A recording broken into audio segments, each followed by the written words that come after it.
ஏமாத்தல, நான் திருடல, எல்லா காலத்திலும் உண்மையா இருந்தேன். ஆனா இன்னைக்கு எனக்கு கெட்ட பேர் தான் வந்துட்டு இருக்கு, நான் உடங்கி போயிருக்கிறேன். ஆனாலும் இன்னைக்கு வேதம் உன்னை பார்த்து சொல்லுது, நீதி நிமித்தமா நீ துன்பப்பட்டு சொன்னா நீ பாக்கியவானாய் கருதுகிறான்.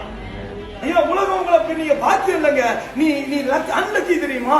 ஏன்னா நீ நல்லது செஞ்சுதான் கெட்ட பேர் வாங்குற. ஆனா ஆண்டு சொல்றாரு, உனக்கு கெட்ட பேர் வருது இல்ல, நீ தான் பாக்கியவான். உன்னை கர்த்தர் பாக்கியவானா பாக்குறாரு. என்னங்க இது, என்னையா இது, யாரியா பாக்கியவானு? நல்லது செஞ்சு நல்ல பேர் வாங்கிட்டு போனாதான் பாக்கியவானு, நல்லது செஞ்சு கெட்ட பேர் வாங்கிட்டு இருக்கிறோம். நீ நிறைய பேர் சொல்றாங்க, நல்லது செஞ்சு என்ன இருக்கு, என்னதான் மதிக்க போறானுங்க, அதுக்கு இவங்கள மாதிரி நம்மளும் இருந்துட்டு போயிருவோம். இப்ப எல்லாருமே அது ஒரு எண்ணம், இங்க என்னத்த மதிக்க போறாங்க, இங்க எவ்வளவு செஞ்சாலும் கெட்ட பேர் தானே. ஐயா, எவ்வளவு செஞ்சாலும் உனக்கு கெட்ட பேரும் நல்ல பேரும் பரவாயில்ல, உன்னை பார்த்து நீ ஆசீர்வதிக்கப்பட்டவன் என்று சொல்லும். இன்னைக்கு அதுதான் வேணும். இன்னைக்கு உலகத்துல உங்களை பார்த்து ஓய்யோ சூப்பர்ல, நீங்க ரொம்ப உண்மையா இருக்கிறவங்க இப்படி சொல்றதை நீ எதிர்பார்க்கிற. 10 நாளைக்கு நீ நல்லவன்னு சொல்லும், 11